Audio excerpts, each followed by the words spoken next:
1, 2, 3, 4.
This is Sterling Campbell, a New York-based drummer, producer, and songwriter who's played for David Bowie, Duran Duran, Cyndi Lauper, B-52s, Spandau Ballet, Soul Asylum, Chic, Cameo, Natalie Merchant, Rufus Wainwright, Suzanne Vega, and the list is endless. Sterling is a master musician, and I think the most humble rock star I've ever met. He's got what I would call a movie script life story, and it all started way back in the day when he ran into the legendary drummer Dennis Davis in the lobby of the apartment building where he grew up on the Upper West Side. Davis was playing for David Bowie at the time and was the drummer on his most important records, in my opinion. After a brief conversation, Dennis eventually invited Sterling to his show that night. It was a show that altered Sterling's life path forever. Between the influence of Davis, his brothers, an elite list of who's who of New York neighborhood drummers, and attending the New York School of Music and Arts, which was the focus of the movie and TV series Fame, Sterling would be on the fast track of turning heads, making contacts, and building an unparalleled music career for himself, which was his dream. Well, more specifically, drumming for Bowie or Peter Gabriel. Sterling had a vision, and later, it ultimately came to fruition. In this interview, we talk about his first big gig with Cyndi Lauper and how he almost turned it down, his introduction to Nile Rodgers folding into Duran Duran, his highs and lows with Soul Asylum, and ultimately needing a soul cleansing and a life change in order to reset his mental and physical health. Being such a quiet and modest dude, he shied away from the glamour part of rock, like taking photographs in Soul Asylum, wearing spandex in Cameo, and wearing costumes and makeup in Cyndi Lauper's band. Having to conform or play the script uncomfortably in order to pursue an entertainment career sounds all too familiar, but tends to weigh heavily on the soul for introverts, and much of the time finds comfort in addiction, especially those who've dealt with early trauma. Through this metamorphosis of leaving Soul Asylum and his soul cleansing, Sterling found Falun Gong, focusing on three principles of truthfulness, compassion, and tolerance. He was able to get sober and continue on his unmatched music career, including finally reaching his ultimate goal at being David Bowie's drummer for close to 25 years. In between Bowie tours, Sterling was moved so much by the intolerance happening in China towards followers of Falun Gong, he traveled to China to peacefully protest and was eventually imprisoned and beaten while he was there.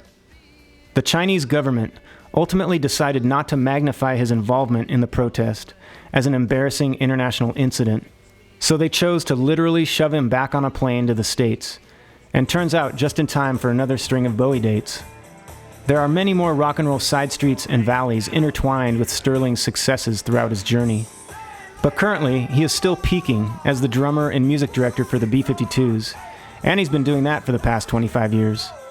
As the band anxiously waits for rescheduled shows from the COVID mess to be confirmed for later 2021, Sterling had time for me to layer on some ego strokes in the meantime. Here he is. Hello. Hi. Hey, could you hear me? Yeah, I'm trying to make sure I'm not too loud. There's this light that's... I'm trying to stick my fat head in front of this light so it's not too annoying. No, it's not. It's fine. I think it sounds fine. Man, I'm so grateful that you able to spend some time with me. Kind of thank you, and just explaining my situation, kind of on the comeback from spinal cord surgery after playing, it was with Roger Fisher of Heart, original guitar player, and he was starting another Heart band, and just rolled my van and wasn't wearing a seatbelt, and they could call it C6 lamnioplasty, where they open up a door in your neck and clean some stuff out and fix you up. But I'm able to play again, and I'm able to teach. I have a little school here at my house, and so you hit these low moments in life where if you're I'm a fall risk even when I walk the dogs or whatever, and just to put energy into a positive place, I've been reaching out to my drum heroes. I'm an 80s kid, and I know you love the 80s, and I've researched a couple of your interviews, and some of the names you pull out that I thought never would pull out, like Scritti Politti and Simple Minds and stuff like that. That stuff that I grew up just loving, and other octobans that Duran Duran used and Stuart Copeland and stuff like that. And I know that you really loved that stuff. So originally when my career started, it was post-grunge, alternative rock, emo, screamo and stuff. So I think there's like a generation of drummers who probably don't pay enough attention to what you've done in the drumming world of rock and pop and otherwise. So I just wanted to spend some time and shower you with a little bit of love and ask you a couple questions. And you're like an amazing person overall. Like, you've been through a lot. You've taken the long and winding road, and you've and I love just the place where you are now, and through my struggles, I'm trying to get to that place of the truthfulness and compassion, and then I'll come across, I'm having a hard time walking across the room, it kind of resets me. So I'm trying to get to that place of just a new kind of philosophy of how to take on the new normal, as I'm missing those high speed 16th shuffle on my kick drum stuff. That's the, I think you mentioned it, the self is the real killer. You said those words, and it's like I didn't get to that place yet. I'm trying to get to that. Oh, I got you. Because I think it's an issue of levels of, and I think it's a very deep, profound world, because you discover things the more you go into it, So so what I thought of when I first started is completely different from where I think of it now. I think it's kind of, and a lot of spiritual practices, where, you start at one place, but as you move on, you kind of discover more. So it's I'm always in search for it. Yeah, I mean, it's been an adventure. I can only, if I were to flash back pre-crash, the things I should not have been taking for granted, the selfishness and maybe a wilder lifestyle and things like that. And I'm just really supremely focused now on, it's two things. I love to run because I love the endorphins. I ran like 10 miles a day, pre and post show on tour. Wow. Just to calm myself down, because I'm really quiet. You seem to be a quiet guy. I'm very quiet. I don't like the post show meet and greets. I don't like to take the photographs and things like that. But I calm myself down by running and reaching those endorphins, and then just being isolated by myself. But that also, the isolation also brings upon maybe bad habits, bad lifestyle habits and stuff like that. You need to be around people. I'm learning more about that kind of stuff. And that's why I was really attracted to your story about when you reached the place about when you got to the sobriety point, because your life was kind of going off the rails a little bit. And I would say I was there, if not even further. And it's kind of reset me. I mean, there's nothing more to reset you when, as a career, you use your hands and feet and you can't use them anymore. So I mean, just I don't know a lot about you, but that your story was like really. Well, now we can use our hands and feet and we can't use them because we can't tour. You know, so it's like, yeah. It's you never imagine that's like things for granted, because last year before the you know, something that was so easy, man, like not say easy, but like, you know, we took for granted, like going out on the road and doing all this stuff and being in airports and traveling to places is now, and playing in front of people. Yeah. It's like it felt like, whoa, there was like this cutoff point where that now seems, well, we can't tell when that's gonna come back exactly. Yeah. You know? And then also in what shape and form, and what's it gonna be like, you know? There's only so many live cut up 4 players on a screen, you know, jams that I can watch.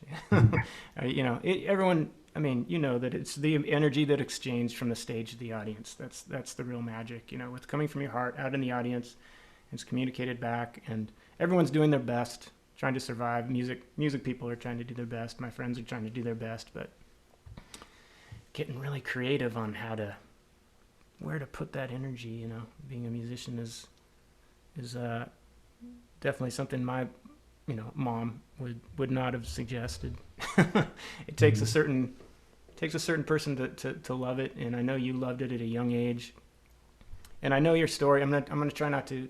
I've seen enough interviews. I'm not going to do the whole bio and the same exact questions. But I will start with what's your favorite fast food? No, I'm just kidding. It's terrible. So you saw Bowie, and I loved how that changed everything for you. And you grew up in a building on the Upper West Side of New York, and there was so much talent. There's so many great drummers. And I did just talk to Zachary Alford, and I'm going to talk to Charlie Drayton here in a week or so.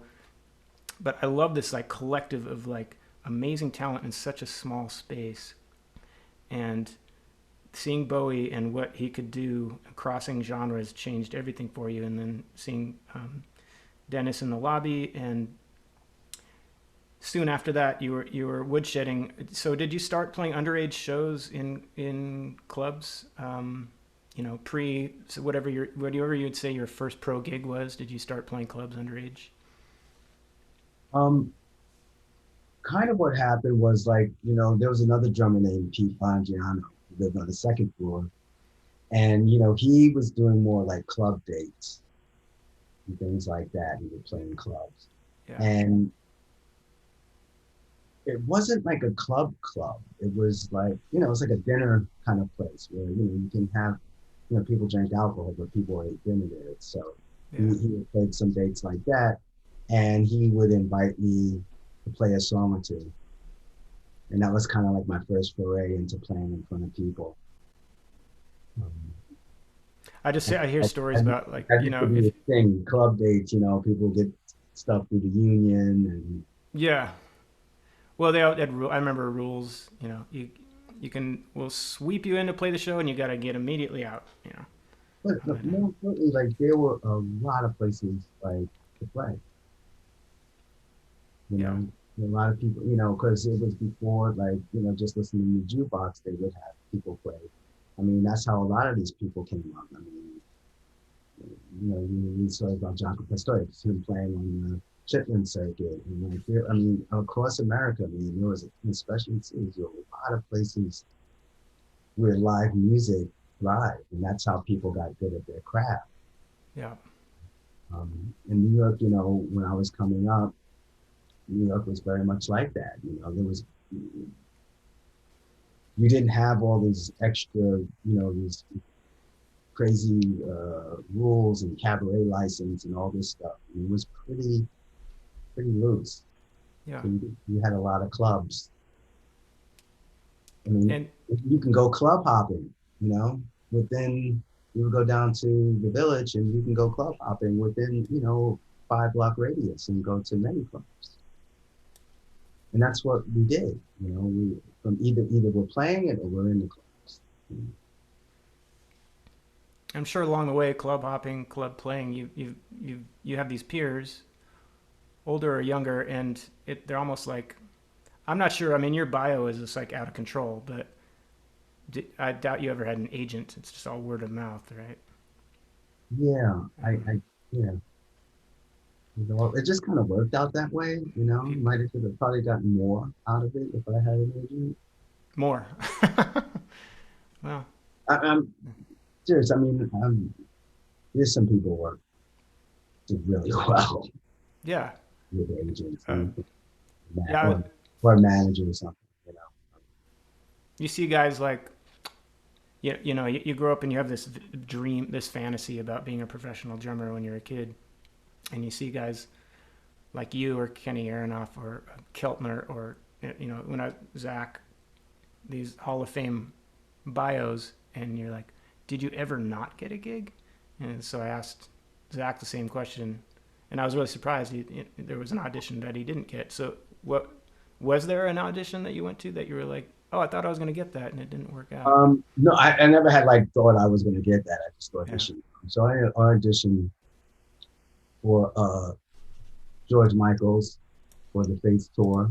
That was his big record. Auditioned for Madonna for the music tour, and I auditioned for Billy Idol. Some things, it, like the Fates, yeah, some things like you either hit it or you don't. You have that chance where you hit it or not, or maybe that's just what they weren't looking for. It's interesting. I've been auditioned. I've had an okay career, but I've had some shots at some, big stuff. Offspring, Smashing Pumpkins, Perfect Circle, Ashes Divide, whatever. Getting down to the final couple dudes, but like for instance, Smashing Pumpkins, it's like I asked the manager what should I prepare for, and she just said just have fun. So it's like you learn the whole catalog, and you go in and there's System of the Down walking guy. There's like who's who like walking down the hallway. We ended up just talking most of the time, and had like a sushi lunch, and I was like humming. So I was like so prepared to rock, but we're just talking. So what do you want to be in this band and blah blah blah. So you never really know what to prepare for from audition to audition, and maybe they were looking for something specific, or maybe they already found their guy or whatever. But it's just really interesting. Offspring, they wanted everything played exactly like the record, absolutely no freedom. And I found that out quickly, and then I fly back the second time, and then don't touch any of the gear, and and then sometimes, like with Duff or whatever, he allows a little leeway with guns songs and stuff like that, which is great. So you never know. It's great always to get in the room, right, and for someone to know your name, and maybe a manager sees you in an audition and suggests you for a different audition, even though you didn't get that gig. So that's what I tell my kids, whoever have a drive to keep playing music, is like have a good attitude, come prepared, be that person who can be in a van for several hours of a drive a day, besides being musically prepared. Mm-hmm. Would you agree with that? I mean, I'm sure you've seen exceptionally talented people maybe who didn't have that kind of attitude, and it kind of fell by the wayside because they just didn't fit like as a unit. Yeah, I mean, I think all that stuff helped. It really depends. Like the Billy Idol thing. It's hard to say like what environment you're walking in and what they're looking for. Madonna thing was funny too. Like I went in there, I never met Madonna. She was in the room, and the music director, and we started doing one of the songs, and she stopped and says, "Can you play electronic drums?" Like as if it was like upright bass compared, Yeah. compared to electric bass or whatever. And I'm like, yeah, and yes, of course, And she's like, how do I know? Huh. That's the one exchange I've ever had with the guys. You know, how do I know? Like as if this like playing electronic drums was like, you know, this whole other way of playing. I Right, mean, right, the right. way I understood what she was saying, but She wanted pads and triggers, and she wanted a certain sound. I don't know. I don't probably, you know what I mean? But like, honestly, it was like, hey, Madonna's Audition drums supply of Ballet. And believe me, everybody was there. You know, Yeah, so that, you know, on the other hand, it was also like the competition was crazy. yeah. Um, so in that situation, maybe I should have been more prepared on that, you know. But it was like kind of a last minute thing, you know. And Madonna really hit her electronica. She was in electronica mode. Yeah. She wanted something where, you know, you had to play electronic drums. And it's not. It wasn't. Did you get into programming after that? You already knew how to program. Is that what she was even talking about, or did she just think electronic drums is this Simmons Like I SD5? was getting the feeling when she asked me the question, do you play electronic drums? She really thought it was like, I don't think she really, you know, really knew the super ins and outs of it, you know, Yeah. like programming. And it's like all that stuff would have helped. And, you know, I could have showed up and maybe if I had a whole thing set up, it might have made an impression, but you never know. Yeah. But and at the end of the day, my friend Steve Sedelnik got, if I'm correct, my friend Steve Sedelnik got the gig, who was very versed in that stuff. Yeah. And he did end up playing like, you know, electronic drum kit. And that's what it needed, because that's what she was musically. Hmm. She had to make two like purely electronica records by that point. She had music and the one before that where she had a big kind of comeback record. So that was, you know, that's what that definitely entailed. That's funny because going back to Cindy, I already spoke to Sandy Gennaro, the first tour drummer, and he was talking about. I was asking about the Simmons, you know, the idea of the Simmons, and it's like Cindy wanted everything to sound exactly like the record. So I didn't want to play Simmons, but she wanted Simmons. Like, was that factory sounds? Did you program them yourself? She's like, the sounds that were in there were exactly like on the record. And the thing was dealing with her. Maybe you had the same experience, maybe not, but going from venue to venue, from outdoor amphitheater into theater into whichever venue, he would get a lot of crap because of the acoustics, the stage, she would go in the back and take extra long sound checks and listen to how the stage sounds. And she would bark at him a lot because the drums aren't sounding the same. What's wrong, Sandy? The drums aren't sounding the same. And he's like, he's playing it exactly the same way with the exactly same sounds in his Simmons brain. It's just the room's different, but she didn't understand that. Mm-hmm. And I'm wondering, did she take, when you were with her, did she take those extra long sound checks and to get everything dialed in her vision? Not, you know, I was playing real drums, but I had like my octapads, Yep. and I think we used triggering. I had like Pearl. I had this Pearl electronic drum stuff, and you know, it was funny because it was like it was my first gig, and then all of a sudden, you know, I'm always, you know, scrounging to have a drum kit and everything, and all of a sudden, all the companies came at me, Yeah. Pearl and Yeah. Joe Green, and you know, it Great when was, that happens. you know, it was such a like, ugh, you know, everything just happened so fast because I wasn't even trying to get the gig, you know. Yeah. I was playing on the scene and I was shooting for Bowie. You had a vision. Is Bowie or Gabriel, right? Yeah. And so the Cyndi gig came and I kind of treated like, you know, I just had it right. I mean, I was just naive and I just had to set up, okay, Like, whatever. you know? And I went That's into it with easy. that dude and the manager said, listen, Cyndi wants you in the band. And I was like, I don't know. I went to him and I was like, oh, it's, oh, but I was so naive. It's like, I don't know if I want to do this. And he Yeah. put me, he had this look on his face. And come on, I need to talk to you. And he put his arms around me and took me outside. And, you know, like, this is your gig. This is your moment, dude. Yeah. doing a world tour, the first gigs at Tokyo at the Budokan, you know, and then I started thinking like, all right, you're right, you know. It's going to take you But around the that, world. You know? How else would you get there? You know, you take that. I mean, it's not the, you know, sorry, these young kids who go to Berkeley or go to MI or in School of Rock or whatever, and they're just like, how do you be a professional drummer? I want to be on tour so bad. I want to be in videos.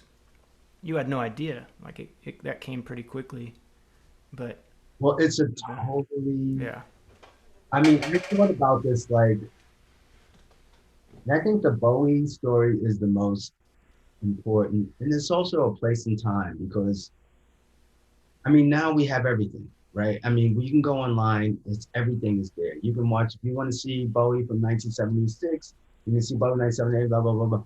That's all there to see, you know? yep.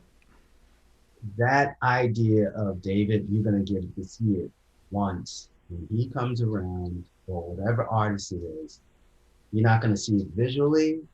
You're not going to see like when you just out at oh, I want to watch something on Bowie and I can go on YouTube and just watch it. No, so there was an incredible longing. But on top of it, that 78 tour, it wasn't just the impact of it. In hindsight, the dude was already 2 years ahead of the 80s. Yeah. He was already in the future. So technically, I got ahead. like, holy crap, you know? So that was my Spotify. And then it's like, from there on in my head, like, because I was listening to a lot of jazz fusion. I was listening to you know, I grew up on everything. But this was like, wait, this is a whole nother thing. And then it was like, it was almost like my, you know, it was everything. It was visually, it was like, you know, seeing Star Wars for the first time. It was this thing where these, you know, why people are still Star Wars fans to this day. You know, it was, you know, a 2001. It was all of that. Visually, musically, you know, the idea of knowing somebody who lived in my building. So there was just this incredible longing. Like, so after I got hit with that, I'm just like, you know, I'm just like, you know, like, you know, just, I gotta do this now, you know, and it wasn't just like playing drums. It was like, now I'm into music like that. Yeah. You know, it's kind of like Spotify. Well, You like need to this. go to more shows. There was the Well, magic I of the just show. started like, okay, this is a new thing. This art rock thing is a whole new thing. I mean, the dude was doing ambient pieces. Like, people weren't doing that. Yeah. That's how he opened the show. Like, he opens the show, so it's super cinematic. He's playing these ambient pieces that wasn't even a thing yet. You know, and that has a lot to do with like the writing with Brian Eno, and he's performing this on stage, and then he goes into a rock song after that. So it just incorporated a lot of different things. Um, Incredibly well executed. So if I saw that show, I would say probably the people who were going into the 80s who became these big acts must have seen that show or had some connection to that album, to Heroes, you know. So I felt like as a drummer, I was already going to the 80s with a good idea of what, you know, because I was already starting to do my homework. So I'm starting listening all of a sudden, okay, what's this Roxy music? Okay, what's this? You know, I started finding all these bands on my own. Just the beauty of, you know, it's like crate digger stuff, you know. But I'm looking at for bands like Japan, you know, oh, what's this band? Oh, you know. Spandau Ballet. Anything that was kind of in that range, like you would go on Spotify and they would recommend it. Well, if you like this, you like this. So I took that into the 80s and kind of had, I wouldn't say an advantage, but because of just of my likings. And also when I was playing in bands, I got very lucky. I started playing with this band and we got good enough where, you know, like when a act was coming through, a new act, we can get the opening slot. Yep. So like there was bands like Susie and the Banshees and all these like bands coming out of Europe, and you're there watching it. And like, cause it was like, oh shit, you know, stuff that was like, wow, who are these guys, you know? And bands, and a lot of bands that went on to have, you know, pretty huge careers or just very influential. So by the time I got to Cindi, I already did, you know, I'm in high school of music and art. I'm around people that have the same interests in who, you know, I'm turning them on and they're turning me on to stuff. Then I get into a band. And if I can just paint the picture, like everything that is being listened to right now was all starting to germinate. They're still all starting to hit each other at the same time. So hip hop is just starting to come into its own. Post punk, Yeah. side punk, post punk, this newer version, like people who would take synthesizers. Yeah. So when I grew up in Southern California on the beach, so it was K Rock 106.7, and I heard you talk about the Upper West Side and what was going. It was definitely so. I read Surfer magazine to get all my new wave information, B-52s, Talking Heads, Damned, and stuff like that. But it was definitely crossing over, and it was art. It was confusing, but it was exciting at the same time. You know, like the first Pretenders record just blew my mind, and that's what made me want to play drums in the first place. And then Promised You a Miracle. Like, what is even? I don't even know how to classify this. You know, Simple Minds. You know, like you said, in an advanced Scritti Politti and the synthesizer stuff, but there was really more drums back in those early, you know, I'm going to jump around. I'm trying to go off script, but Keith, I asked Zach this too. I was watching some videos recently of like 1980 of Keith Strickland playing drums, and he was just crazy. He was a monster during those early B-52 stuff, like 8 on the floor, super hyper. Oh, definitely. I would say underrated. Yeah. Did you ever have like a drummer conversation? Like, I doubt it, but like, maybe not make it so this way, or did he just give you complete freedom? Yeah, he let you do your thing, you know? Yeah. I was already like I said, there was so much to feed off. And what was incredible is that these guys, I mean, you see like everybody online playing drums and they're kind of showing you like stuff they can do. But this stuff was going from, they were doing it and it was and it went into context with the song. Yeah. No, I see him. I see Like him playing Stuart, like the wrong hand. like You know, Stuart, like from Stuart Drum Copeland, Channel, like, he's gonna play the wrong hand, but it sounded great in the song. That's the way it's supposed to sound. yeah, so like, you know, you see Stuart Copeland, you know, I mean, these people where they were applying these like completely new ideas and to these songs that to this day still resonates, you know? I mean, it's pretty intense time where like this, you know, and why probably, you know, you turn the radio and people wanted, all of a sudden everybody had splash cymbals Yeah. and octobans because you wanted to sound like, you know, they were your freaking superheroes, you I've know? heard you say that before. A friend of mine. This will lead to another question, but and you had probably a few other drummers your age growing up learning drums. I had a few, and it's totally new wave. Spandau Ballet, Duran Duran, Simple Minds, Police. My friend bought a set of octobans, which were so expensive. I was like, wow, look at that. Your kit looks amazing. He could kind of play. I don't think either of us knew how to play the octobans, but they looked amazing. It didn't really sound like the record when we played them. And then I spent the summer playing every day in my room for 2 hours, and he spent the summer surfing or whatever. And he came back, and he's like, "Wow, what happened? You're so much better. You make me want to quit." And I was like, "Well, that's I don't know. That's the kind of focus it takes." His dream was to be a Disney Imagineer creating rides, and that's what he's doing now to this day. And that was like He's doing what? 30 years. He's a Disney Imagineer. What's That's that? what. It's like you create the rides and you construct them, on paper, and you set up the lighting and you set up the routes of the floats or whatever, or the roller coaster or whatever. An Imagineer. He knew back that was in the mid '80s, and he was like, "That's what I want to do." So he stopped playing drums at that point. The only guy I knew who owned octobans, sold everything, and now he's doing that. But definitely, like that kind of time and place of Stuart Copeland, Larry Mullen, Mel Gaynor, Roger Taylor. But It that's on, and you know what? You just talked about it from the rock side, you Yeah.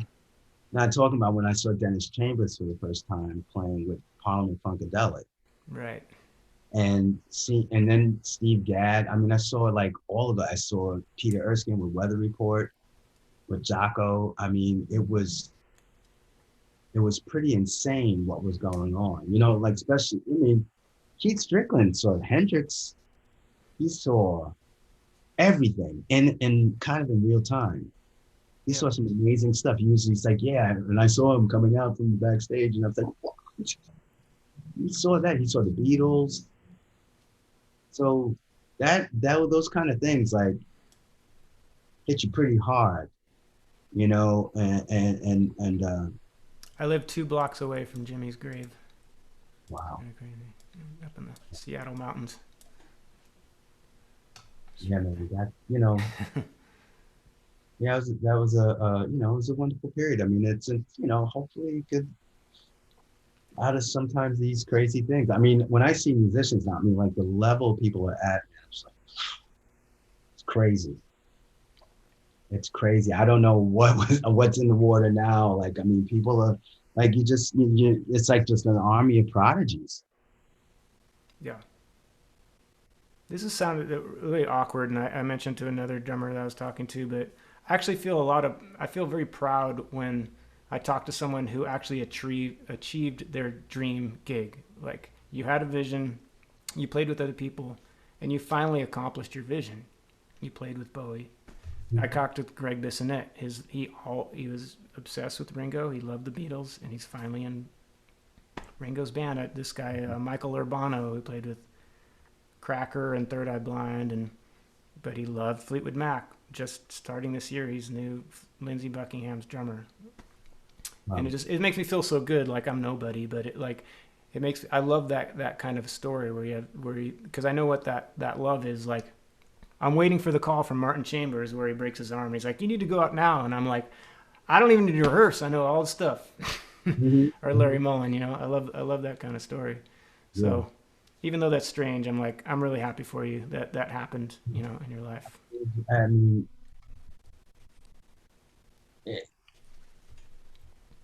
It's so weird now, because like I said, like it almost like everything happened so quick. Once it kicked in, everything was just like went by in a flash, you know, like with the Cindi thing. All of a sudden, then this thing, then there was Duran, and the Duran thing was the conduit to David, because that's how I met Nile Rodgers. And, you know, and Nile started using me on stuff. And then he did a Bowie record and he asked me if I wanted to do it.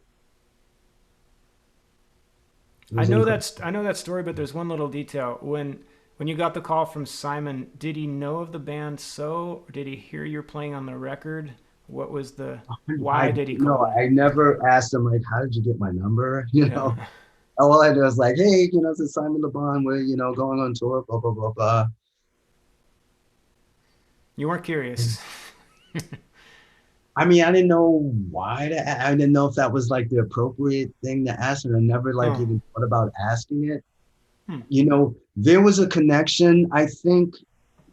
So had this kind of connection with Tony Smith, who was there. The manager was very tight with Parlophone and Tony Smith, who managed Genesis, and Phil Collins. Mm-hmm.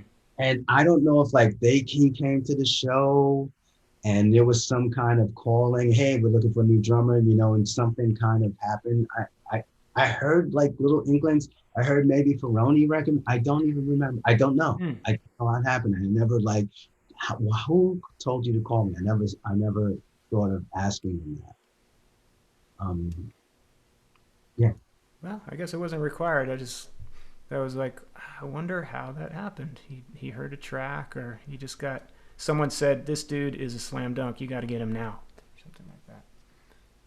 I tell you one thing, I definitely treated everything like an audition. Yeah. After a certain amount, you know, or that I was going to just put every freaking, I wasn't complacent in those days. Like everything, like I was going to make it count. You know, like everything, And it was a mixture of like, I don't know what fill I'm gonna play, but I'm gonna try to make whatever the fill is Yeah. to work.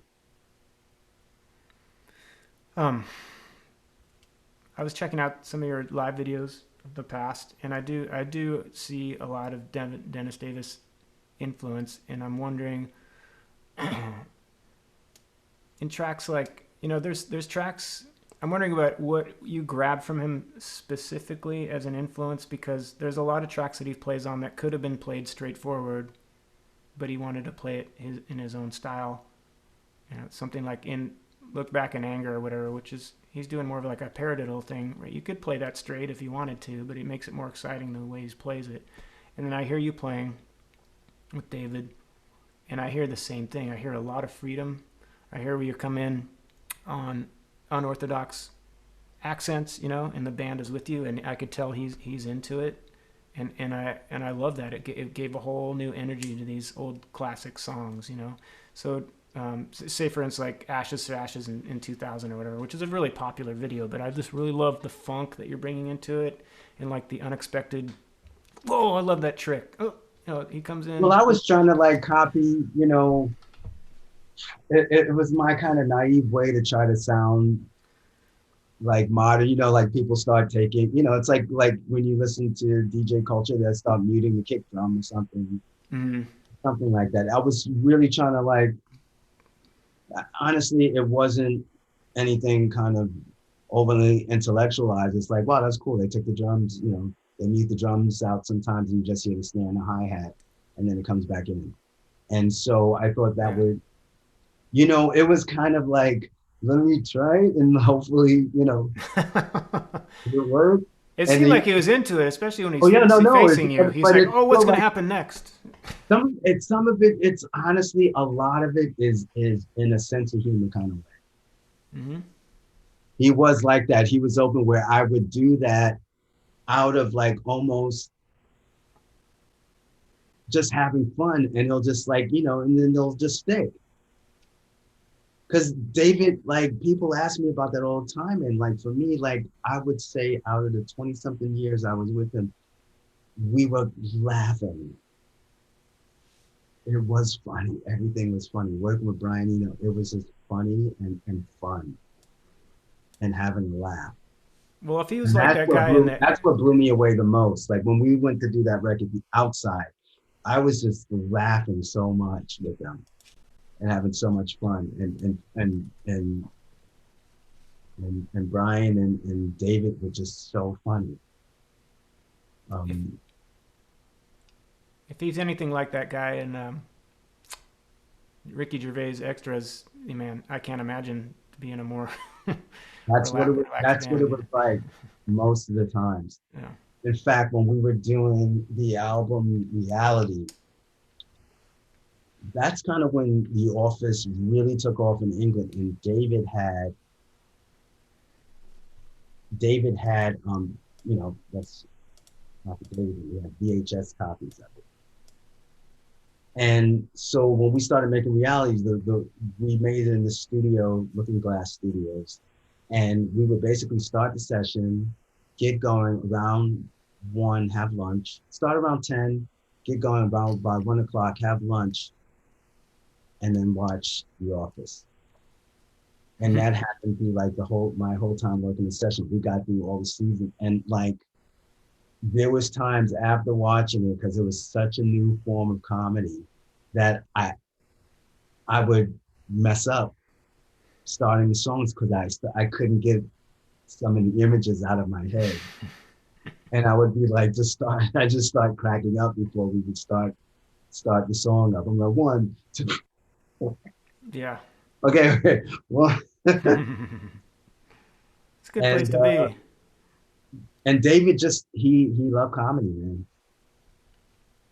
He's an artiste.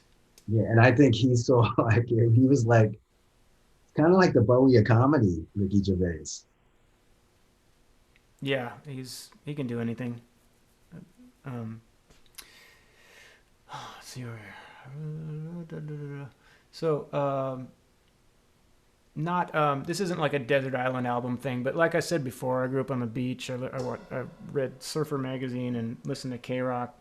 I taught myself off of vinyl, even memorizing the skips, Missing Persons, Spring Session M, all the Police records and stuff like that. So not like your favorite records, but I know you learned off of listening to music. If there was a couple that took you that made you jump a level or two after playing to them over and over again, specifically, what would you say there was a couple as like that's your private instructor? Well, I too grew up that way. That's how I learned music. Even though I went to music school, I mean, was playing the vinyl records. Yeah. It would be pretty eclectic. Sometimes it'd be Rufus records. Definitely, I'm tripping on the Police, and Rush. Wow, really? Oh yeah, I saw the Moving Pictures tour. I saw Signals. I was full on air drummer, licensed air drummer with that stuff. I mean, I was just absolutely blown away with that. This is what it sounds like to play to a click, and then there's like Keith Moon, like Keith Moon came later. Yeah. The fact is, I had a serious '90s Keith Moon, late '90s Keith Moon thing. I just like astounded by the Who. I just wanted to listen to the Who, and actually I saw the Who with Zach Starkey, and I was just like, this stuff is epic. Yeah. Oh, he's amazing.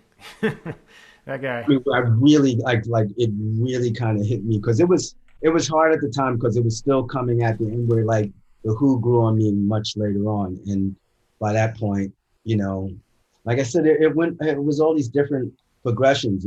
Probably, obviously early on, I would say like Danny Seraphine, because my brothers were really into Chicago, and I really loved his approach to making music. And funny enough, but not even thinking, I was heavily into Stevie Wonder, so Stevie Wonder as a drummer. And I was really into a lot of R&B, and I listened, I grew up on Ohio Players and all that stuff. And then I found the Led Zeppelin record in the garbage, and I got it, obviously then started tripping on Led Zeppelin, House of the Holy. I found House of the Holy in the garbage. And that was the first time, like, okay, this is, because I grew up with a family of 5 brothers and just a music loving family. And this was the first time where this was my own, I got my own thing that I just found, I mean, there was just too many. There was just too many people like freaking putting their signatures on everything all the time. Yeah. And I can go, it's a crazy list. Ed Green playing with Barry White. Just all the R&B stuff. There was Andre Fisher playing with Rufus. I was really into Rufus. And then I started really chipping on jazz fusion. Mm-hmm. So I really was into Leonard White. I was really into Billy Cobham. Was it those guys you're mentioning right now? Say we'll just use Ashes to Ashes live as an example, where you throw in the delayed hi-hat, tricky stuff coming in on off beats and stuff like that. Would you grab that? I hear fusion there, I hear jazz there. It's different from the record, and it's pretty flashy.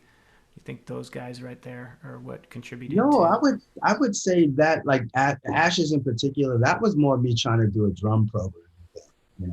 Gotcha. It was almost like that kind of drum and bass thing. Excuse me, slow down. And obviously in a really bad version of it, because when I hear like Jojo Meyer and all these dudes play, I was like, oh, that's what it is. I was trying to do it this way. They were like, whoa, okay. Because I'm not, I'm very, I kind of stay in my lane. And then sometimes I fake what it is, but well, you say you don't solo, but you do. I've seen clips of you doing call and response stuff, on Cindy's tour. And that was then. I would never, like, at a certain point, the idea of that went away. like more. Everything you I did think, makes sense. Like that makes sense. What he's doing right now. That is cool. and I think that like when I started getting less and it really, I would have to say Charlie Drayton and Steve Jordan, like when they started going into more like the simpler Keith Richards, Charlie Watts kind of thing, and they just made me appreciate all, not just that, but all the James Brown stuff even more. You know, we're like, oh, you know, I was always into that, but I don't know. They just like really brought back what the old stuff dudes and how these dudes were shuffling and how they were playing. Because I was already into the 80s, and then the 80s kept going in this way and big drum sound. And, you know, there was a certain kind of style to it, certain kind of fills. Like, Yeah. That's Sparkle in the Rain right there. yeah. Mel Gaynor. But everybody was kind of like, that became kind of like a thing, you know, just like whatever the fill is today, there was like a fill that was of that time, you know. We've all been to those drummer conventions. Just like Stuart Copeland, you know, like, you know, especially in that period, you're trying to play like, you know, you're trying to do like your little kind of ska rock thing. Yeah. Um,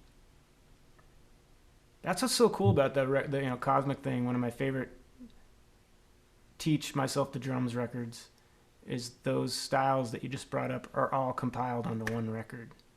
You know, there's the Al Green stuff, there's the Charlie Drayton stuff where it's kind of clack, clack, clack, clack, clack, kind of these flammy things that are unexpected, but there's like hyper energy to it. Yeah, there's so many, just the 4 on the floor stuff, but then, I mean, there's a lot of drum lessons on that one record alone, and there's a few different drummers involved. yeah. And then, of course, Zach brought it to life immediately after that, and then now you're at the helm, which is a perfect place to be. But that record, yeah, it was really impactful as far as taking me to another place where I'd been in a certain... No, it's either Bosio or Pert, and now I hear this other stuff, and it's just making me play differently and think differently. Well, you know, that period, man, I mean, it was always like, you know, since the 20th century, like every drummer, like the 20s, 30s, the 40s, the 50s, like just kind of leaving their mark. Like all the drummers in the 60s were like, their favorite drummers were jazz drummers. And then the 60s happened with rock and just gave this whole new thing. And, you know, sonically, how everything changed. You know, obviously Ringo. We're playing some more of these kind of songs as we see now, and also like the first time where drums really have found, you know, they were finding new things to do, like playing tea towels, deadening the drums and doing all this new stuff, and making the fill like really kind of, it's specific within the song. Like I don't know how he came up with that stuff, but I know he probably didn't think about it a lot. He just did it and stuff. And it just, you know, and James Brown at the same, you know, these guys are going at the same time, you know, Clyde Stubblefield and all the Motown drummers, you know, Keith Moon, Bonham, Ringo, you know, and all the English style drumming is coming into play. And these dudes just left an incredible mark, and it just kept going. The 70s came in, and then, you know, styles changed, but, you know, they're all still bringing something of that into play, and all those amazing 70s drummers, and then we're turning to the 80s drummers and, you know, 90s drummers. And, you know. And I heard guys like Michael DeRozier and Hart and Martin Chambers and Pretenders, they're starting to do this Bonham thing, but they're doing it with one bass drum, the with the toms, you know. Yeah, you could do that with a 4-piece kit. Wow, it was crazy. So, well, going along with I'm proud of you for reaching your, me being weirdly proud of you for reaching your goal. It's like I finally had a taste of that when I was such a Hart fan, and I got to play this benefit for Jerry Cantrell in like 2014 or something, and I played drums for the Wilson sisters on Billy Idol's drum kit, and Moby was the DJ, and Alice in Chains played also, and I played for Mark Lanigan also. But it's one of those things like I'm finally, you know, I remember playing football in high school and like pumping iron, listening to Hart's greatest hits, and like now I'm right behind the girls, like trying to play every note perfectly. How did I get here? But wasn't able to turn that into a thing, but because it was, it was Duff's band was involved with that too. But I can imagine like just a taste of how that would feel like, how strong a dream can be if you're fully invested and if you're fully committed to your craft, and as little as it pays, how much you love music, and there's been tons of sacrifices along the way, whether it be family. I could have gone into the real estate business, I had that conversation. But no, I love music too much, I wanted to go down this other thing, and I really wouldn't trade it. I love to travel. I love the energy and the physicalness of it, being a drummer, and you're a songwriter too. I'm a songwriter, and I was going to ask you about how is the musical director position treating you? I mean, you're a multi-instrumentalist too, and a producer. I wouldn't say multi-instrumentalist, Yeah. I think, I grew up with song, and I'm more like the Michael Jackson type who like would hum. I mean, I can figure out stuff, but it, would take me like a second. But I wouldn't get on like, it's a weird process to get there, but I get there. Michael Jackson, I think, just kind of sings the parts to people. Some of you can find online some of his demos. He's just singing the parts out. Yeah. So I wanted to go. Oh, those 4-track Thriller demos. I've heard those. Yeah. I think more in that than that space, in a weird way, Yeah. But I know, like, I think what I grew up on song, like, so deeply, like from what my mother was listening to on the AM radio to what my brothers were bringing in real time, He'd be like, hey, this is a new Stevie Wonder album, now it's like hard to like think of these things. They're just classic records. Every song is a classic song, and he's knocking them out. There was that period where he won album of the year like 3 out of the 4 years, which is crazy. Yeah. That kind of output, So I got really and I got stuck in the song, and I understood, you would hear, and trying to listen to all the parts and what makes that part great, and like know what that feel is like. Wow, that finding that right feel. And also getting to work with one thing I gotta say, man, that was amazing. That's I don't want to like put anything down, but the producers, the Nile Rodgers, and the artists, because David was like, no, that right there, and it wasn't intellectual. It's just this knowing. No, that thing you were doing before. Yeah, that do that. I had one, working with, Tony Visconti, working with Butch Vig, working with Chris Kinsey. Growing up, just like all these producers, I worked with Artie Martin once. I mean, like, these dudes are masters. They knew how to, and then when you go back into the body of work, look at all the Niles output. You look at Artie Martin's output, it's crazy. He was once again, he was the one to say, hey, he told the Bee Gees, like, hey, why don't you try singing a falsetto? That little thing, that little one suggestion turned into, that's how disco really took off. Because they sang those, from there on in, they were singing in that range, in the falsetto range, and that really became their sound.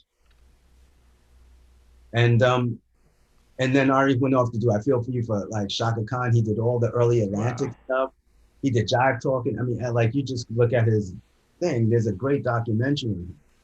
Dude was a freaking master. Then he went off to do Norah Jones as his like kind of swan song.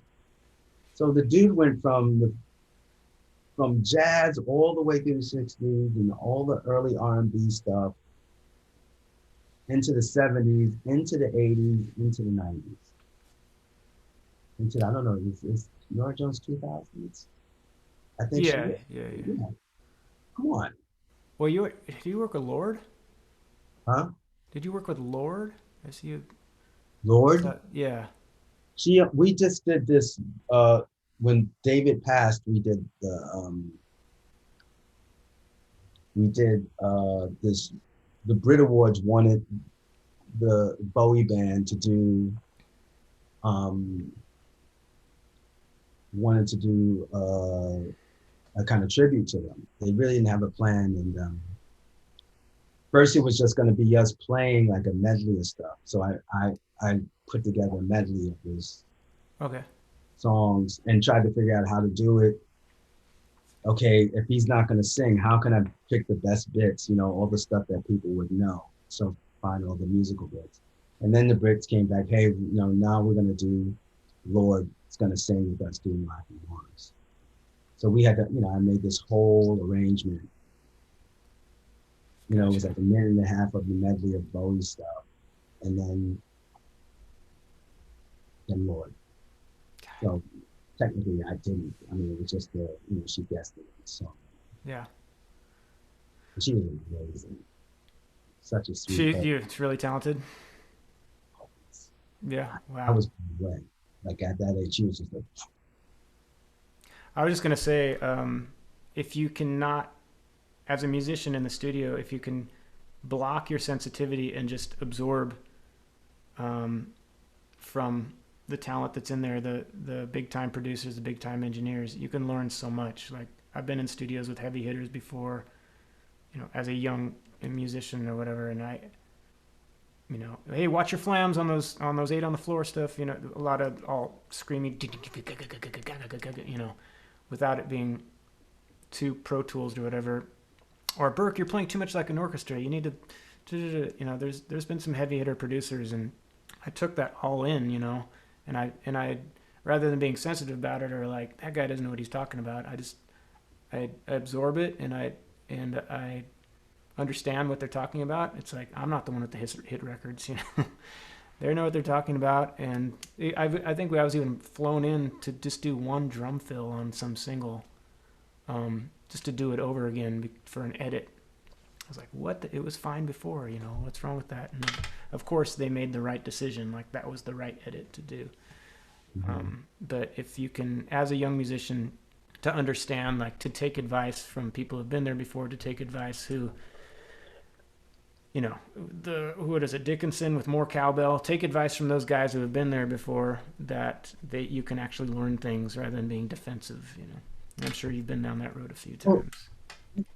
It's twofold because I'll be honest with you, I think even like as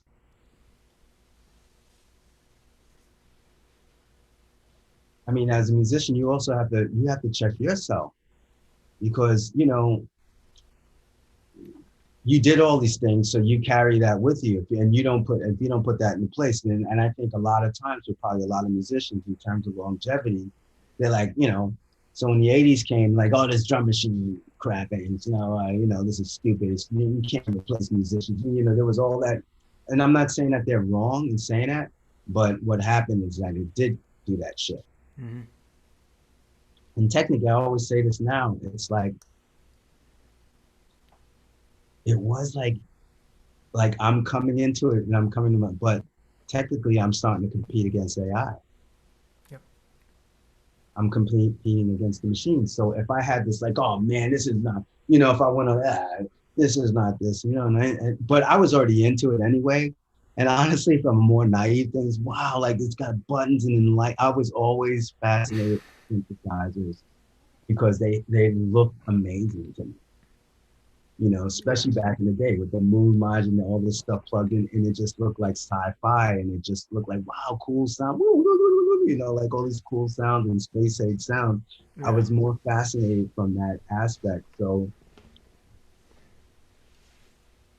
you know, and especially, you know, I started listening to these, you know, those bands that were coming up that started using it, and you know, there was bands like Japan that were amazing, and they had both of it going on, like synth sequencers, drum machines, the drummer playing against the drum machine, sound replacer. Yeah. You know, and then I saw the new version of Camp Crimson when he had like Adrian Belew, and Tony Lebanon, The three colored and records. Bruford had that set up. That was going to be my setup. So I had octobans, rototoms, Yeah. Simmons, real kick drum, real snare. Yep. Um, Simmons kick, real snare. Simmons everything else, rototoms. It was close to the NXS. The NXS had the acoustic kick drum too. yeah, Yeah, he was the first one where I was like the discipline, the first one, taking it off the hi hat and going to the first tom. Now he's doing like yeah. parallel stuff there in tribals. Yeah, that was the first guy. And by that point too, man, like Crimson, I mean, Bill Bruford was, he did, there was that other art rock, there was like art fusion rock with his band Bruford. With Alan Holdsworth and Jeff, I mean, it was like a super group. Yeah. And I always thought that record sounds amazing. I love the way his drums were tuned. And it was more of a traditional kit. He would actually, he would use rototoms, and they sounded amazing on that record. They had an incredible tone to it. I always loved that record. It was very cinematic. Rototoms sound like, great on Jump. Huh? Rototoms sound great on Jump. Yeah. Van Halen. Yeah, man. They just got out of tune so quick. Amazing. I don't want to keep you too long. I really appreciate your time. I'm not educated enough to really speak on the Falun Gong too much, but what I was really interested is getting to that place in my heart, and especially your sobriety. How long have you been sober now? Since '98. Oh, okay. You're a vet. I'm a newbie. Yeah. It's really kind of the crash that kind of it's a very, it's like rock and roll's, as we can see now, because we've backed off enough where now we have a little space to like kind of see it from this new vision. I mean, it's a cautionary tale, man. Mm-hmm. I mean, I didn't go into it like with wanting to do this stuff, but it was like, I mean, I can only speak for myself, but like, I'm getting this, it's kind of a natural thing. You're playing, and this is in real time. It's my first gig. I literally it's almost like 0 to 60. I'm literally going from playing little clubs. Next thing I know, I'm in Tokyo at the Budokan. Yeah. And I'm in this big place, and I'm doing like, it's like, it's there. And then the Duran gig comes, and it's even more there. And then it's like girls at it. Yeah. Lots of girls at that gig. And people like tripping on you and blowing you up. And then, you're just in this high, and it's like, okay, I don't want the high to come down, like, and all of a sudden people get turned on to these other things. There's still new things are happening still.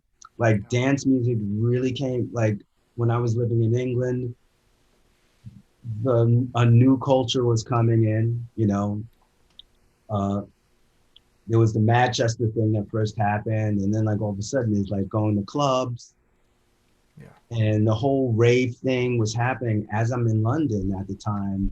And I'm like, kind of, what is this? And then just like everybody took notice of it, even if you were a rock dude and you started going, it's like, wow, this is kind of like whatever we're doing, we need to somehow fit into this thing. Some people were able to make that jump. Some people like, that culture kind of didn't want you because that's my older sister's music. And, and you already relate, like, especially like if you were related to the 80s, it's hard to sometimes make those jumps, Yeah. And then I came into the 90s, and I was kind of like, yikes. Because the 90s was like that period where it took a whole bunch of people's earnings away, and like just the rug came out, Yeah. And whatever style of drumming you were doing, whatever you were doing, things changed dramatically. And I heard you say that you weren't the grunge thing or whatever, you weren't used to that type of style. You're an 80s guy, but like the performances I've seen is very aggressive in the Soul Asylum shows. Like you were Energy was fine. Okay, well, obviously, I don't know, maybe I had a little thing like, oh shoot, you know, things are gonna change kind of feeling, you know, like you can't, you want that, going back to that whole thing, this grunge thing, you know. First of all, I didn't even know what it is, you know, and the Soul Asylum thing came up out of like, the, and I'm not, like, they got their first big record deal. Yeah. And they went into the studio with Michael Beinhorn, who is, as a, you know, they were coming from this total indie thing, and Michael Beinhorn is like super meticulous of what he wants and what he was looking for. Mm-hmm. And for instance, like the way he wanted the drums tuned, he really had a really floppy kick drum thing. And you know, that's like giving a guitar player and like changing how high the strings are. And you're supposed to kind of play through that. So in defense of Grant, the drummer at the time, he couldn't handle like playing with that kind of thing. That changes everything. If you can't get into it, like feel the drums and get the feel that you're used to. Yeah. So I that's what I'm guessing. That's what happened. I'm not sure, but I think that's what happened. Or maybe Michael's looking for something. So I came into it completely like, it was almost like I would play and go like that. I guess so. Is this okay? It was more instinctual. It wasn't, and to be honest with you, like it's basically rock with the new jacket on. Yeah. You know, and the new, and definitely like the way Grohl, I mean, I use Grohl as like the kind of archetype, and he was doing something that was totally like, okay, no more da-ga-da-da-da-ga-da-ga-da-ga-da. It's like blah, blah, boom, Yeah. blah. I took notice of that I can't throw some, The ride is now the crash. Yeah. I can't throw some slickness in it. Yeah. Yeah. I tried to like pick up on what he was doing. Yeah. So that aggressiveness definitely came from like, you know, okay, ooh, that's gotta be, you know, I gotta Sound of the day. Yeah. You know, it's almost like, I mean, I think it's like, I guess it's almost like being an actor, because I don't like the answer like, oh, I was doing this. It's like, but you're trying to get in the character, you know, okay, you have to play a mob dude. So, you know, let me keep my voice on, you know. Yeah. But I wasn't from that ilk. I wasn't, you know. Yeah. Still a gig where all these kids in all these different kinds of whatever schools they would die for, but you're there because you're the right person. You've got this magic, you know, either word of mouth or otherwise. And it takes so much guts to like, I'm out of here. Like, I need to stop doing this. Well, then you're talking about like your body and your mind and your soul are talking to you. Yeah. I don't know if it was so much guts or more like I really need to go. Mm-hmm. There's something in telling me that. Well, because it wasn't where I was supposed to be. Well, I'm sorry you went through what you went through. I'm glad you're alive. I mean, when you traveled overseas and you were, you know, doing the protest for such a good cause, yeah, it could have gone a different way. But you made it back, you know. It was deep. I mean, I just felt like in the right mind, and it was right to do it. No. And I believe in it, and I believe in the practice more than anything. Just that. Yeah. That's gone. And it did me so much good. As much as I still have to, you know, I'm still this unwinding of all that stuff. This is all this postnatal stuff. I mean, it's hard to do it in a conversation of just like when I look back in my mind, like all the stuff that in the different corridors I went down in such a short period of time. I mean, like I said, when you look at now in hindsight, we look at all the rock star stuff and what people, you know, some people really like, how old was Hendrix? 20. Like, some of these people didn't make it. Yeah. What was he? 26. What's the age? Do you think it's crazy? Yeah. And that's like almost Justin Bieber's age, you know? I don't know how Justin Bieber was. Like, he's, somewhere near there, though. It's not too far off of how old Justin Bieber is now. Yeah. When you think of Hendrix, you think of this lifetime of music. And I'm just like, I mean, I don't know. I don't think that kind of environment, I think it's a different kind of psychological thing. It seems like DJs and everybody goes like traveling and doing this stuff with kids play in their mind. And you have to be mentally prepared for it. For a lot of those guys, it was just seemed unfortunate circumstances. They just did a little bit too much one night. And like in Keith Moon's case, I don't know, they almost seem like they're like accidental. Mm-hmm. But it's a cautionary tale, man. Like, because it's done a lot of people a lot of damage and shortened a lot of lives. Yeah. It's also a lot of friends to it. Extended adolescence, I think, too. And I know I think you've had some childhood trauma. I've had some childhood trauma. I've gone through this therapy called EMDR, which is a light that goes back and forth, and you kind of dig into this past stuff too. Until you dig into the past stuff, you're not going to be able to move forward, So I've been doing that for the past 5 years or so. But even the truthfulness, compassion, and tolerance, that even crosses over into AA methodology. A lot of that's some themes that run throughout that as well. So it's a constant mission. Much easier pre-accident than now, but there's dips and there's peaks. Man, and unfortunately, it's not something that's taught in school. No, it's not taught at Berkeley, and it should be a course. Yeah. Like, okay, if stuff happens, just this is little watch out for this, watch out for that, and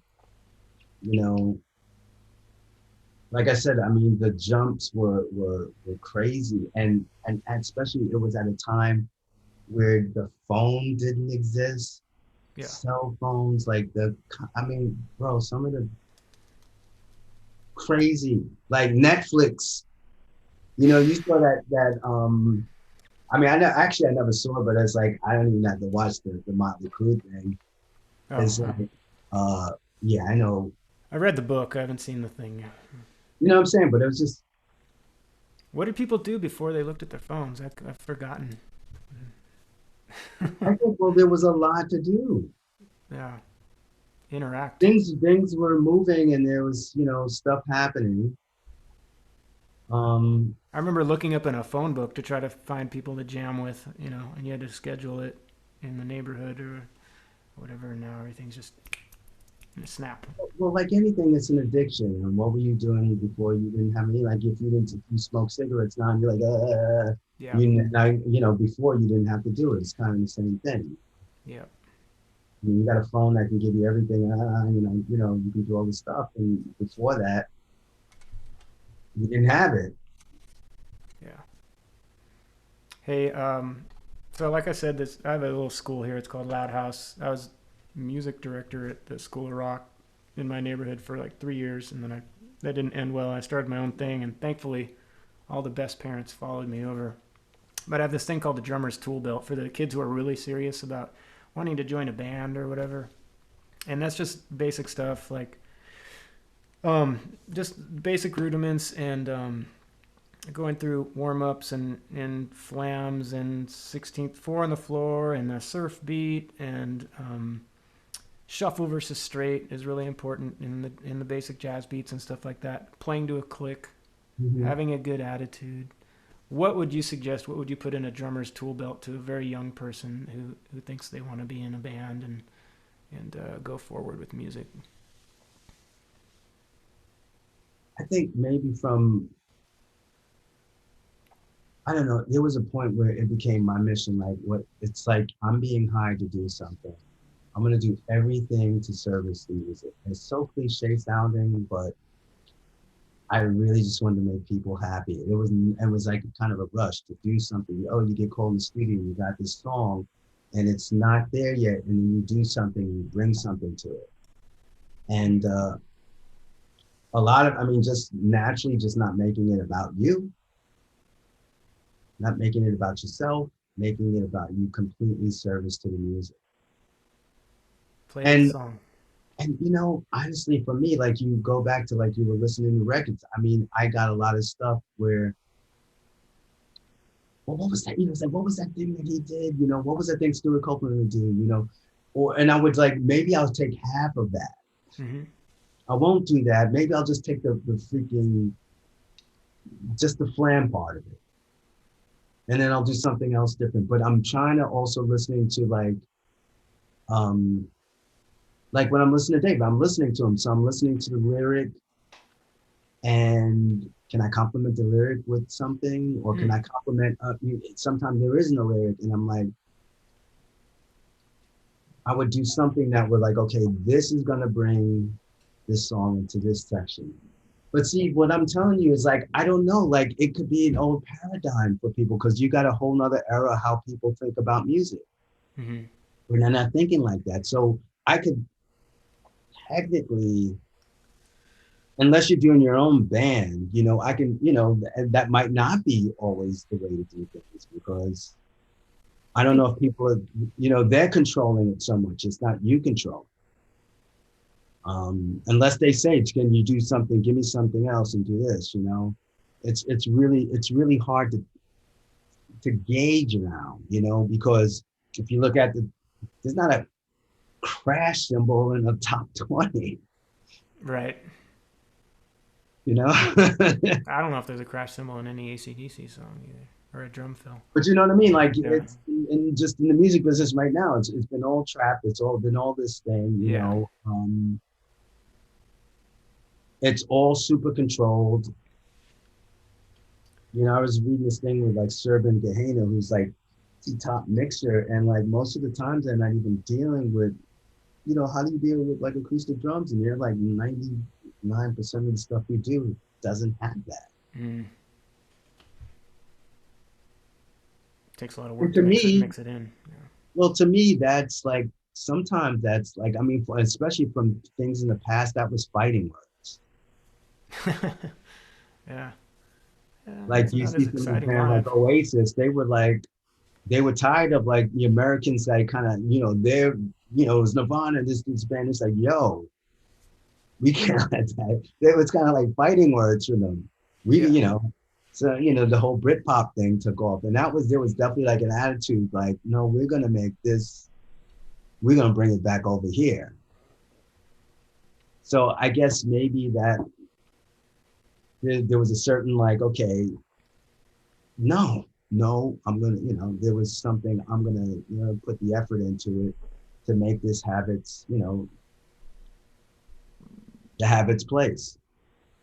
I think some of the most exciting shows combine both, you know, with Yeah. the drum tracks and the Nine Inch Nails, Bowie, Peter Gabriel. Depeche Mode. Yeah, just that thickness. Um, I remember you said something like you didn't even have an in ear. You just Duran was blasting a cowbell through your speaker, and you Well, picked up. it was my idea, and I don't know how I got away with it, but I had this little speaker to the side, and I would just crank it. And Yeah. I had like my monitors were basically stuff you would use in the front of house, and I had two of them. And the old Larry, and some of the old like U2 stuff, you see Larry Mullen's thing, he's got these two huge freaking speakers, and I don't know how Hmm. it worked, like how they like with the bleed and everything, how Did how that the guy play fucking to a click live? I mean, it was so rock solid. I don't know. huh? Did he ever play with the click live? Do you know? I think after Octung Baby, Oh, okay. after Octung Baby started. Saw that tour like 5 times. Yeah, man. That I whole was like, intro was like next level. yeah, George Bush stuff. yeah. These are very high-minded people, but it's an interesting thing for kids now because they're kind of going to club is doing YouTube and Instagram. So they're gonna have to figure out that how to, because technically it's kind of turning, and this has happened to a lot of stars where you're going from laptop to the stage. without having to, like back in the day, like people found their thing because they're playing the clubs all the night. So you get to kind of figure out, when you're doing, okay, I wrote, this is a new song. And if this new song doesn't go over well, Yeah. then that's not part of the set. And then you do a newer song, like, wow, this one's working. And when we did that, and put this in, that people got excited about. So I'm going to do that all the time. Pre-production. You had to, and a lot of people are like literally like they're programming everything or they're doing this thing and okay, maybe something, then it becomes popular and then you put them on stage. Okay, now do that for 90 minutes. Right. And that is hard. Back in the day, you had dudes that they worked it. And I'm not saying that the people wouldn't work their tails off. It's like, where's the clubs? There's like in New York City, for instance, it's like, it's really hard to like make this consistent thing that you're playing in the club or something like that. So they have to figure it. And people are doing it. The dudes, the new thing is doing it through the internet and guys have YouTube channels and they do these drum things and that's. I wish I knew how to do the algorithm thing. I've talked to so many heavy dudes like yourself, and I don't know how to. I think it would be a lot bigger than it is, but I don't know how to do the promotion. It's just kind of like a labor of love. Yeah. Well, there you go. That's it for all of us. It's like we're trying to these guys. It's like a default set. Yeah. Self promotion is part of the whole thing. Yeah. That's not something that comes out of people. It doesn't come, I'm not saying that all of us, because like there's people doing it, like Nile Rodgers knows how to do Gotta it. outsource. Beyond Work is doing it. Wow. Still doing it. Wow. People know how to. You actually have some shows coming up? Is that right? Anything booked? I saw something. Nothing. I wouldn't say yes to that. Yeah. And I'm only saying that because every day, like, you never know with the news, like what's going to happen. And I don't think anybody can really make a full, because they don't know. Yeah. So it's hard to have confidence and when and all that's going to take place again. This area is really locked down, the Seattle area. But me and my wife just took a trip to Texas to look at some property and stuff, and it's definitely different rules there. And I hear for places like Florida, different rules. So it's just crazy here. Which we all yearn for it to get back to normal so we can do what we were doing. But I was excited to hear that like you were confused, but there might have been some kind of confirmed date in June. But I saw that, but it's like once again that I don't think so. Like I think because there's people still right now planning for tours, like even in this year, there's stuff set up for there's people who have. I think Duran's actually doing the date in like the late July, but like I don't know. Yeah. Well, I know Duff and Guns, they got it locked down in Australia and New Zealand this year. Like I think August or September or something. Their setup is a little different, Yeah. I got to go to Australia. Hey, I know you're not. I know you're not a social media guy like myself. I do it for the school and trying to get this stuff going. But I really appreciate your time.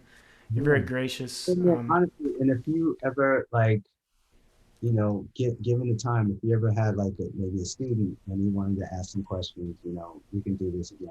Yeah. It would be fun. Absolutely. And anything you need in the Northwest, just let me know. I'm a loyal dude. Just never hesitate to reach out. Appreciate it. Yeah. Thank you again. I'll let you know when this is done. I'll send you a link. All right, great. Thanks again. See ya.